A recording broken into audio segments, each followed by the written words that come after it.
she's in my head saying, "Go on, Dad, you can do this," and that spurs you on.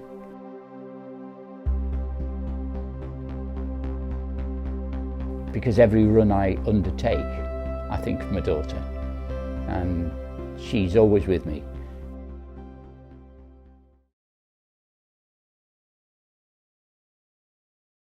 My name's Mike Barnes, and I started running as a result of my daughter being diagnosed with bowel cancer at a very early age, at the age of 34. I wanted to do something to raise funds for both Bowel Cancer UK and for the Christie, and running was probably my best way to do it. My reason for running primarily is to honour the memory of my daughter, Laura, who was an amazing person, who had amazing faith and was positive about everything that she did. So I wanted to run in her memory. Challenges that I face with running is always the first one, is actually starting to run. That's the first challenge, is to step outside the front door. And then after that, the challenge is really just to keep on running. But it's about, if you like, it's the expectations that you place on yourself, because there's a thing that you always want to run faster and you always want to run longer, and actually that's not always the best way. Running slow is good. So it's about being real and knowing what you can do, and then pushing it just a little bit further so you can do even more, which is hence running a marathon. Running really helps the calmness of you, because when you run on your own particularly, your mind just concentrates and focuses on running. If you feel particularly stressed, a run is a good thing, because you've got all that time to go out there and you sort the problems out in your head while you're running, and you focus on the running. And I run on my own very often, listening to music, and it's a great relaxation and a great way of sort of coping with all the things that you have to cope with. Running helps to cope with grief as well, because you run for a reason. You're not just running for yourself, you're running for a specific reason. And I would say that's an amazing thing to be running, because every run I undertake, I think of my daughter.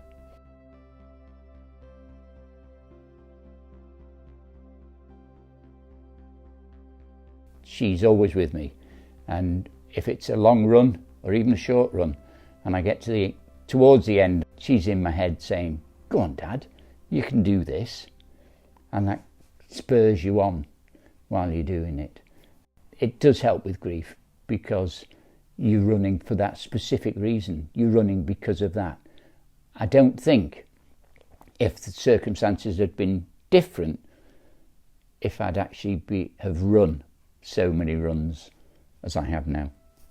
Running drives the awareness, because whenever I run any big events, small events, I always run with the charity shirt on.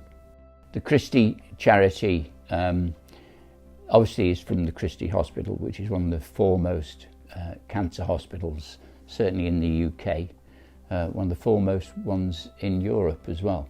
And they're very much at the forefront of research looking into cancer, and have just built a multi-million-pound research centre to help find solutions, if you like, to the problem of people getting cancer, particularly at a very young age.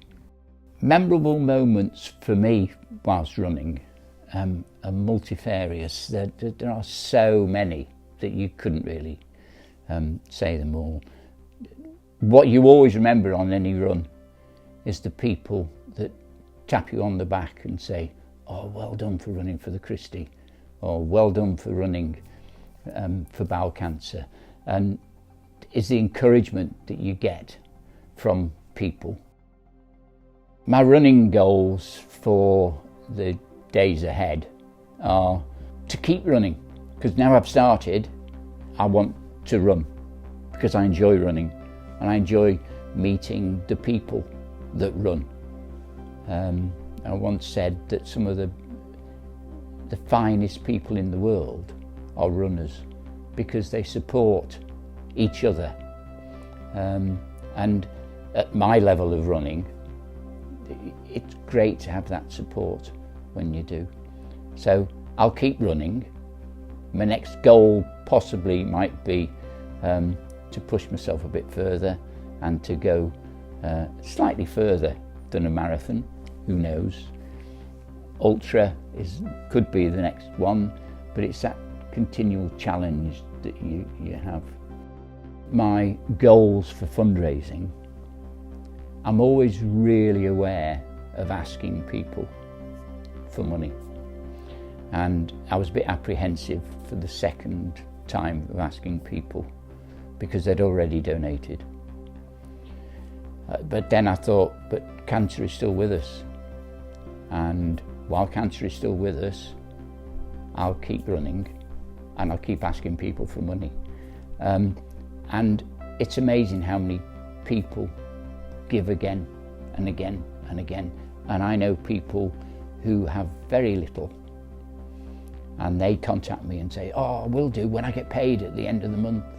And I generally always say, that's all right, just to, don't worry. I know I've got your support in running. If you can, fine. And it doesn't matter whether it's, a pound, a cup of coffee, a cup of tea, whatever. That money goes to a fantastic place to support people going through cancer. And for me, I just want to try and raise as much as I can. So this could be one way that I would say, thank you to all the people who've donated, because it's absolutely a fantastic thing to do.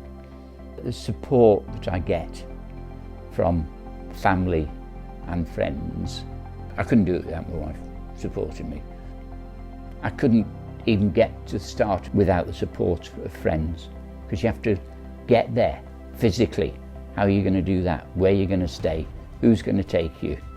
It's all those things, because it's not easy, and we rely on friends to do that, and without their support I couldn't do it. And without the support of family, you couldn't do it, because they've got to be with you and they've got to want to do it as well as you. So in some ways they're running alongside me all the time. I mean, it's me that's actually physically doing it, but they're there alongside me. So family and friends are so important, but also you make new friends, and those friends stay with you throughout and support you and say, oh, you're doing really well, and so forth. And that's just crucial, because on a wet Monday morning when it's really cold and it's blowing a blizzard and it's pouring with rain and you really don't want to get out there and run on your own, somebody just says, go on, you're doing really, really well, proud of you. And you go, oh, okay then. And off you go out through the front door.